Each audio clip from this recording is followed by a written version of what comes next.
وكفى وسلام على عباده الذين اصطفى أما بعد فأعوذ بالله من الشيطان الرجيم بسم الله الرحمن الرحيم شهر رمضان الذي أنزل فيه القرآن سبحان ربك رب العزة عما يصفون وسلام على المرسلين والحمد لله رب العالمين اللهم صل على سيدنا محمد وعلى آل سيدنا محمد وبارك وسلم۔ رمضان المبارک کا مہینہ خاص قرآن کریم کا مہینہ ہے۔ اس ماہ کی قرآن کریم کے ساتھ خاص نسبت ہے۔ اسی مہینے میں قرآن کریم نازل ہونا شروع ہوا اور اس کے بعد اسی مہینے میں اس کی تکمیل بھی ہوئی۔ چنانچہ رمضان مبارک کے اندر قرآن کریم سے محبت کا اظہار، اس کو پڑھنے کا شوق، ولولہ، وقت کا نکالنا، یہ انتہائی ضروری ہے۔ ہم نے تو اپنے بڑوں سے سنا کہ جس شخص کا قرآن کریم کا حفظ کمزور ہو، سارا سال پڑھتا ہو، لیکن اگر وہ رمضان مبارک میں خاص اہتمام کرے قرآن پڑھنے کا، تو اللہ تعالیٰ اس مہینے کی برکت سے اس کے قرآن کے حفظ کو مضبوط فرما دیتے ہیں۔ یہ رمضان مبارک کی برکت ہے۔ پھر دیکھیں رمضان مبارک کے اندر قرآن کریم تراویح کے اندر بھی پڑھا جاتا ہے۔ رمضان مبارک کے جو اعمال ہیں عام باقی 11 ماہ سے ہٹ کر ان کو سمجھنا چاہیے۔ یہ وہ بات ہے جس سے انسان کو اندازہ ہوتا ہے کہ باقی سارا سال اور رمضان مبارک کی عبادات میں فرق ہے کیا۔ تو سب سے پہلی چیز تو یہ کہ رمضان مبارک توبہ استغفار کا مہینہ ہے۔ کہیں بھی تعلقات خراب ہوں تو وہاں تعلقات کو استوار کرنے کے لیے، جڑنے کے لیے آپ کو پچھلی باتوں کو کلیئر کرنا ہوتا ہے۔ پچھلے جو رنجشیں ہیں، پچھلے جو شکوے شکایات ہیں، ان کو ختم کرنا ہوتا ہے، پھر وہاں رشتہ مضبوط ہوتا ہے، تعلق مضبوط ہوتا ہے۔ تو یوں سمجھیں کہ 11 ماہ ہم سے جو لغزشیں کوتاہیاں ہوئیں، اس مہینے کا جو سب سے پہلا عمل اور سب سے ضروری عمل ہے وہ ہے توبہ استغفار کی کثرت۔ توبہ استغفار کے بارے میں ہمارے مشائخ نے بتایا کہ ایک یہ کہ انسان تسبیح پڑھنی شروع کر دے، استغفر اللہ استغفر اللہ استغفر اللہ پڑھنی چاہیے۔ استغفار خود ایک ذکر ہے اور بڑا ہی کارآمد اور افیکٹو ذکر ہے، لیکن استغفار کے بارے میں ہمارے مشائخ فرماتے ہیں کہ استغفار کے دانے زیادہ گرانا یہ اصل نہیں ہے۔ اصل یہ ہے کہ انسان کی دل کی کیفیت شرمندگی اور ندامت کی ہو، توبہ کی ہو کہ میں نے واقعی غلطی کی ہے۔ پھر انسان اگر چند مرتبہ بھی استغفار کا صیغہ پڑھ لے گا، انشاءاللہ اللہ کے یہاں اس کی استغفار ہو جائے گی۔ اس کی مثال یوں سمجھیں کہ آپ کے ملازم نے آپ کے گھر کی کوئی قیمتی چیز توڑ دی، اور اس کی کیفیت کیا ہے کہ وہ کہتا ہے جی ٹوٹنے والی چیز سے ٹوٹ گئی، اس میں ایسی کیا بات ہے۔ اب آپ غصے میں ہیں اور آپ کے اندر یعنی پہلے ہی برداشت نہیں ہو رہا کہ اتنا مہنگا اس نے ڈنر سیٹ یا کوئی اور قیمتی چیز، کوئی موبائل توڑ دیا، کوئی ایسی قیمتی چیز توڑ دی، تو آپ تو پہلے ہی اندر سے بھرے ہوئے ہیں اور آپ انتظار کر رہے ہیں کہ یہ رسپانس کیسے دیتا ہے. تو وہ آگے سے کہتا ہے جی کیا ہو گیا, چیزیں ٹوٹتی رہتی ہیں, یہ بھی ٹوٹ گئی, پھر کیا ہو گیا؟ تو آپ بتائیے آپ کی کیفیت کیا ہوگی اس ملازم کے بارے میں. جبکہ اسی کی جگہ ایک اور ملازم تھا, اس سے اگر یہ حرکت ہو گئی, وہ کانپنا شروع ہو گیا, ہاتھ جوڑ کے معافیا مانگنے لگا کہ مجھ سے بڑی غلطی ہو گئی, میں جاہل ہوں, نادان ہوں, مجھے نہیں ایسی حرکت کرنی چاہیے تھی, احتیاط کرنی چاہیے تھی, آپ مجھے معاف کر دیں. آپ اچھی طرح سمجھ سکتے ہیں کہ آپ کے دل میں معاف کرنے کا جذبہ کس ملازم کے لیے ہوگا. ایک ہے استغفار, یا اللہ گناہ ہو گئے, کبیرہ بھی ہو گئے, صغیرہ بھی ہو گئے, بس معاف کر دے. اور ایک ہے نہیں, یا اللہ میں نے اپنی جان پر ظلم کر لیا. سیدنا آدم علیہ السلام کی کیا کیفیت تھی؟ اللہ نے منع کیا تھا جنت میں یہ اس پودے کا پھل نہیں کھانا, کھا لیا. تو ایک یہ تھا کہ یا اللہ بس کھا لیا, جنت میں پھر آپ نے لگانا ہی نہیں تھا, اتنی نعمتیں دی تھی, اس سے منع ہی کرنا تھا, لگایا کیوں تھا؟ ایک یہ طرز تھا. لیکن آدم علیہ السلام کی کیفیت کیا تھی؟ ربنا ظلمنا انفسنا وان لم تغفر لنا وترحمنا لنکونن من الخاسرین. یا اللہ میں نے بھی ظلم کیا, میری اہلیہ نے بھی ظلم کیا, ہم دونوں نے مل کر اپنی جان پہ ظلم کیا, اور یا اللہ اگر تو نے معاف نہ کیا تو ہمارا تو شدید نقصان, خسارے والے ہو جائیں گے, یا اللہ ہم پر رحم فرما دے. یہ تھی استغفار کی کیفیت. خطا تو شیطان سے بھی ہوئی تھی, اللہ نے کہا تھا سجدہ کرو, اکڑ کے کھڑا ہو گیا, اور بجائے یہ کہنے کے کہ جب اللہ نے پوچھا کہ تجھے کس نے منع کیا آدم کو سجدہ کرنے سے, تو کہتا ہے یا اللہ غلطی ہوگی میں اب کر دیتا ہوں. آگے سے کہتا ہے نہیں نہیں نہیں, وہ تو مٹی سے گھٹیا چیز سے پیدا ہوا, میں تو آگ سے پیدا ہوا.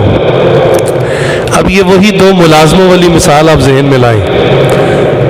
خطا دونوں سے ہوئی, لیکن آدم علیہ السلام کی کیا کیفیت تھی اور ابلیس شیطان کی کیا کیفیت تھی. چنانچہ پھر دونوں کا انجام بھی اسی اعتبار سے ہوا.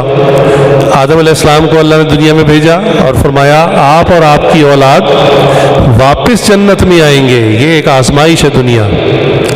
اور شیطان کی اولاد اور اس کے ماننے والے وہ سب بالآخر جہنم میں جائیں گے. تو استغفار کی کیفیت کو سمجھنا چاہیے, نہ کہ تسبیح کے دانے زیادہ گرانے چاہیے. کیفیت کے ساتھ استغفار. تو رمضان مبارک کا مہینہ ہمیں جو سب سے پہلا سبق دیتا ہے وہ استغفار اور استغفار کی کیفیت ہے. کہ 11 مہینے ہم سے خطائیں ہوتی رہیں, چھوٹے بڑے ہر قسم کے گناہ ہوتے رہے, گناہوں کے علاوہ عبادت میں کمی رہی, قرآن کریم کا حق ادا نہیں کیا, فرائض نوافل کے اندر وہ جوش اور ولولہ نہ رہا, عبادت کا جو حق تھا وہ ادا نہ ہوا. تو انسان کو اس پر معافی مانگنی چاہیے اللہ سے. قرآن کریم میں سورہ یوسف کے اندر حضرت یوسف علیہ السلام کا واقعہ ہے. واقعہ تو آپ کئی مرتبہ سن چکے ہیں. واقعے کے آخر میں معاملہ کیا ہوا کہ یوسف علیہ السلام کے 11 بھائی تھے اور یوسف علیہ السلام 12ویں تھے. 11 بھائیوں سے خطا ہوئی, انہوں نے حسد کیا, کنویں میں ڈال دیا, لمبا واقعہ. لیکن آخر میں کیا ہوا کہ بالآخر یوسف علیہ السلام جو 12ویں بھائی تھے انہوں نے ان 11 بھائیوں کی خطا کو معاف کر دیا. ایک بھائی نے ان 11 بھائیوں کی خطا کو معاف کر دیا. یہاں ایک ہمارے شیخ نے علمی نکتہ بیان کیا, فرمایا سال کے 12 مہینے ہوتے ہیں, رمضان المبارک ایسے ہی سیدنا یوسف علیہ السلام کی مانند ہے کہ 11 ماہ کی خطائیں اگر ہم رمضان المبارک میں عبادت کر کے توبہ استغفار کر کے اللہ کو راضی کر لیں تو 11 ماہ کی خطائیں انشاءاللہ معاف ہو جائیں گی. یہ ایسا مہینہ ہے. تو توبہ استغفار شرمندگی اور ندامت کی کیفیت کے ساتھ. دوسری رمضان مبارک کی جو عبادت ہے وہ ہے نمازوں کا اہتمام. عام طور پہ 5 نمازیں ذہن میں آتی ہیں. کوشش کریں کہ یہ 5 تو فرض ہیں اور سارا سال پڑھنی ہے. اس کے علاوہ جو نبی صلی اللہ علیہ وسلم نے مسنون نمازیں بتائی ہیں اور پڑھ کر دکھائی ہیں ان کا بھی اہتمام کیا جائے. کون سی نمازیں؟ ایک تہجد کی نماز. تہجد سارا سال پڑھنا تھوڑا سا مشکل ہوتا ہے چونکہ وقت ایسا ہے، اسپیشلی اٹھنا ہوتا ہے، بیدار ہونا ہوتا ہے فجر سے پہلے، تو یہ تو ہمت والوں کا کام ہے. اسی لیے اس کو اولیاء کی نماز کہا ہے کہ اس وقت میں اللہ کے ولی اٹھا کرتے ہیں. لیکن رمضان المبارک میں اللہ نے اس کو بھی آسان کر دیا. آخر انسان نے سحری کھانے کے لیے، پراٹھے کھانے کے لیے اٹھنا ہی ہوتا ہے، تو حضرت نے اس کا ایک آسان طریقہ بتایا کہ ہر انسان اٹھ کر بیڈ سے جب اٹھتا ہے تو واش روم جاتا ہے، ہاتھ منہ دھوتا ہے، فریش ہوتا ہے، تو فرمایا آپ وضو کر کے آ جائیں. جتنی دیر میں دسترخوان لگے گا 2-4 منٹ میں آپ 2 نفل پڑھ لیں. توفیق ہو 4 پڑھ لیں، 6 پڑھ لیں، جتنی ہمت ہو، اور چند منٹ دعا کر لیں. تو یہ وقت انتہائی قیمتی وقت ہے، تہجد کا وقت ہے، اور رمضان المبارک میں اس کو حاصل کرنا بہت آسان ہے. اس کے بعد آپ سحری کھا لیں. تو ایک نماز تہجد کی نماز. ایک نماز ہے اشراق کی نماز. جب سورج بالکل نکل رہا ہوتا ہے تو یہ تو مکروہ وقت ہے، لیکن سورج کے نکل جانے کے بعد 10-15 منٹ بعد اشراق کا وقت شروع ہو جاتا ہے. تو اس نماز کو پڑھیں. 2 رکعت نماز نفل جس طرح پڑھتے ہیں، یہ مسنون نماز ہے. پھر چاشت کی نماز ہے، جب سورج ذرا اونچا ہو جاتا ہے. یہ عاجز اکثر کہتا ہے کہ یہ کاروباری لوگوں کی نماز ہے. اس کا ٹائم ایسا رکھا ہے کہ جس وقت میں کاروباری لوگ گھروں سے نکلتے ہیں، اور حدیث میں آیا ہے کہ تم رزق کی برکت کو چاشت کی نماز میں تلاش کرو. اللہ نے اس کو جوڑا بھی رزق کے ساتھ. یہ وہی وقت ہے کہ تقریباً لوگ دفتروں کے لیے، دکانوں کے لیے گھر سے تیار ہو کے فریش اپ ہو کے نکلتے ہیں. تو وہی آپ سو کے اٹھیں تو وضو کر کے آ جائیں اور 2 رکعت چاشت پڑھ کے پھر اپنے کام پر جائیں. یہ بھی مسنون نماز. ان دونوں کا وقت تو الگ الگ شروع ہوتا ہے، لیکن زوال پر دونوں کا وقت ختم ہو جاتا ہے. اس کے بعد ایک نماز ہے اوابین کی نماز. یہ مغرب کی نماز کے بعد جب آپ سنتیں ادا کر لیں تو اس کے بعد 6 نفل ہیں، 2 کر کے پڑھے جاتے ہیں. وہ بھی آپ جتنی ہمت ہو 2 پڑھ لیں، 4 پڑھ لیں، ویسے 6 نفل ہیں. آج کل روزہ کھولنے کے بعد افطاری کر لیں. افطاری کرنے کے بعد آپ اس نماز کو بھی پڑھنے کی کوشش کریں. تو 5 نمازیں فرض اور 4 یہ نمازیں. 9 نمازوں کی کوشش کریں رمضان المبارک میں کہ ان 9 نمازوں کو ہم نے اہتمام سے پڑھنا ہے. ویسے تو نفل آپ کسی وقت بھی پڑھ سکتے ہیں، لیکن یہ مسنون نوافل ہیں جو رسول اللہ صلی اللہ علیہ وسلم نے پڑھ کے دکھائے. اس کے علاوہ ایک بڑی فضیلت والی نماز ہے صلاۃ التسبیح. اکثر رمضان میں یاد آتی ہے پڑھنا، لیکن اس کی فضیلت کیا ہے کہ نبی صلی اللہ علیہ وسلم نے فرمایا کہ میری خواہش ہے کہ تم روز اس کو پڑھ لیا کرو. ایک صحابی کو فرمایا، اور فرمایا اگر روز پڑھنے کی ہمت نہ ہو تو ہفتے میں 1 دفعہ پڑھ لیا کرو، اور ہفتے میں ہمت نہ ہو تو مہینے میں 1 دفعہ پڑھ لیا کرو، مہینے میں بھی نہ ہو تو سال میں 1 مرتبہ پڑھ لیا کرو، اور اگر یہ بھی نہ کر سکو تو کم از کم اس نماز کو زندگی میں 1 دفعہ پڑھ لو. یہ کیا ہے نماز؟ اللہ کا ذکر ہے، تسبیحات کرنی ہوتی ہے. یہ بڑی فضیلت والی نماز ہے. تو رمضان المبارک کے اعمال جو میں جیسا کہ عرض کر رہا تھا، تو سب سے پہلا عمل توبہ استغفار. دوسرا عمل یہ نمازیں ہیں. تیسرا عمل جو خاص رمضان کے ساتھ جڑا ہوا ہے وہ ہے روزہ. اس کا ذکر اس لیے کر دیا کہ بعض لوگ رمضان میں بھی روزہ نہیں رکھتے. اب بتائیے رمضان مبارک میں بھی اگر روزہ نہیں رکھنا تو پھر کب رکھنا ہے؟ روزے کے بے تحاشا فضائل ہیں، بہت فوائد ہیں. اتنے فضائل ہیں، اتنے فوائد ہیں کہ اگر اس موضوع پہ ہی بولنا شروع کر دیں تو وقت پورا ہو جائے گا. بس یوں سمجھ لیں کہ یہ انسان کی صبر کی، برداشت کی، شکر کی، تحمل کی اور اخلاص کی ورکشاپ ہے، ایکسرسائز ہے۔ اخلاص کیسے آتا ہے؟ اللہ کے لیے عمل کرنا۔ دنیا کے کاموں میں تم ڈنڈی مار لیتے، لوگوں کو دیکھا ملازم دکان پہ کھڑے ہیں، جب تک دکان کا مالک کھڑا ہے بھاگ بھاگ کے کام کر رہے ہیں، ذرا مالک ادھر ہوا تو کام میں ڈنڈی مار دی۔ دفتروں میں دیکھ لیں، دکانوں میں دیکھ لیں، پورے ملک میں یہی حال ہے کہ جب کوئی نگران دیکھنے والا موجود ہے تو کام ٹھیک ٹھیک ہوتا ہے، جیسے ہی نگران گیا اپنا کام شروع۔ تو روزے میں اس اخلاص کی ایکسرسائز ہوتی ہے۔ کیسے؟ آپ نے صبح گھر والوں کے ساتھ سحری کھائی، سب نے دیکھا آپ نے سحری کھائی، لیکن روزے کی نیت آپ نے کی یا نہیں کی اس کا کسی کو پتہ نہیں۔ یہ نیت آپ کے اور اللہ کے درمیان میں، الصوم لی وانا اجزی بہ، اس لیے اللہ نے خاص فرمایا روزہ میرے لیے ہے، میں خود اس کی جزا دوں گا۔ فرشتوں کو بھی نہیں پتا، فرشتے رجسٹر میں صرف مارک کرتے روزہ رکھا، کیا ثواب ہے، کتنا ثواب ہے، کتنے اخلاص سے رکھا، ان کو بھی نہیں پتا۔ یہ اللہ اور بندے کے درمیان۔ پھر سارا دن روزہ ہے، گرمیوں کا رمضان ہے، نماز کے لیے وضو کیا، منہ میں پانی ڈال لیا۔ اب دنیا کی کوئی طاقت نہیں ہے جو اس بات کو کیلکولیٹ کر سکے کہ سارا پانی تھوک دیا یا آدھا اندر گیا آدھا باہر گیا۔ یہ تو آپ کا اور اللہ کا تعلق ہے۔ اس سے انسان اخلاص سیکھتا ہے، اللہ کے لیے عمل کرنا سیکھتا ہے۔ پھر صبر، برداشت، اللہ کی نعمتوں کا شکر۔ بعض لوگوں کو اللہ نے بہت نعمتیں دی ہوتی ہیں، سارا سالوں کو نعمتوں کا احساس نہیں ہوتا۔ مشروبات آدھے پیے، آدھے ضائع کر دیے، کھانا پلیٹ میں نکال لیا، آدھا کھایا، آدھی پلیٹ ضائع کر دی، احساس ہی نہیں ہوتا رزق کی قدر کیا ہے۔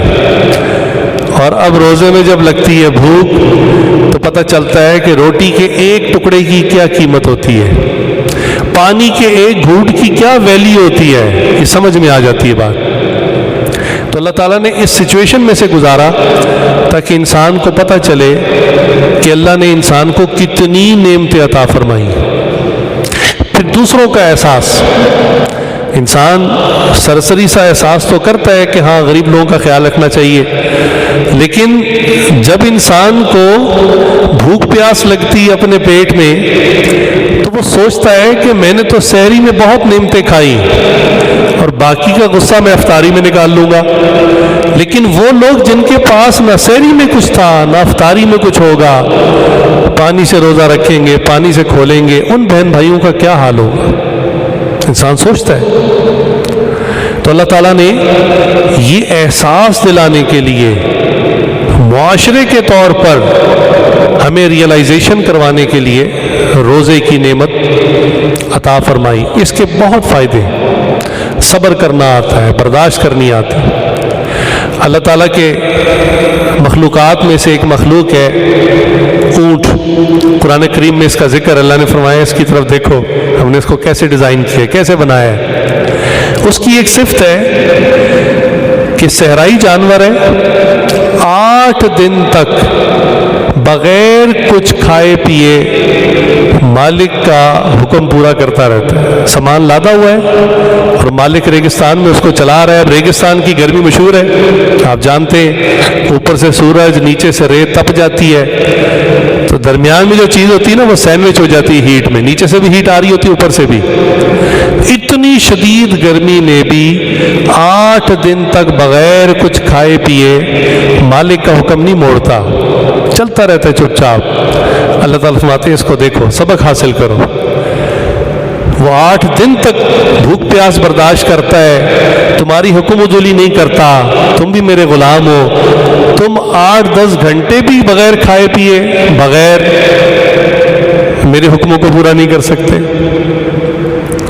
تو اللہ تعالیٰ ہمیں روزے کے ذریعے بہت کچھ سکھاتے ہیں۔ کئی چیزیں تو ہم سمجھ سکتے ہیں، کئی چیزیں ہم سمجھ نہیں سکتے۔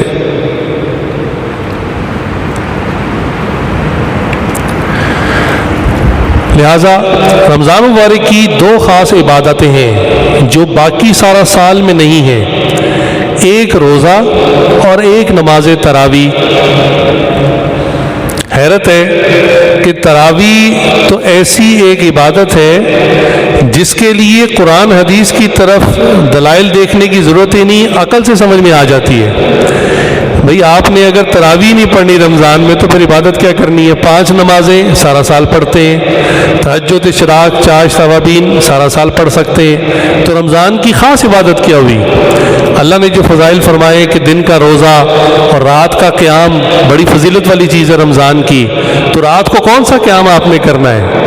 اگر تراویح کو نکال دیا جائے رمضان سے تو کتنے ہمت والے جو خود سے کھڑے ہو کے 20 نفل، 30 نفل، 40 نفل روزانہ پڑھے۔ لوگ کہیں گے بھی عشاء پڑھ لی یہی بڑا احسان ہے، سارا دن کے بھوکے پیاسے رہے ہیں، اب تو ہم سوئیں گے۔ اللہ تعالیٰ کا احسان ہے کہ اللہ تعالیٰ نے اس عبادت کو ہمارے اوپر لازم کر کے ہمارے نامہ اعمال میں زبردستی اجر و ثواب ڈال دیا۔ وہ کہتے ہیں نا کوئی بندہ اپنا بھلا نہ سمجھتا ہو، ذہنی طور پہ کچھ کمزوری ہو تو لوگ زبردستی اس کی جیب میں پیسے ڈال دیتے ہیں، اس کو نہیں پتا کام آئیں گے اس کے، ابھی اس کو سمجھ نہیں ہے۔ لوگ چھوٹے چھوٹے بچوں کے نام سے پلاٹ لے کے رکھ دیتے ہیں، بچہ نہ سمجھ ہے، بڑا ہو کے اس کے کام آئے گا۔ بزنس بنا دیتے ہیں نابالغ بچے کے لیے، بڑا ہوگا کام آئے گا۔ تو اللہ رب العزت کو پتا تھا کہ نہ سمجھ ہے، انہوں نے خود سے عبادت کرنی نہیں، 20 تراویح کا بوجھ ڈال دو۔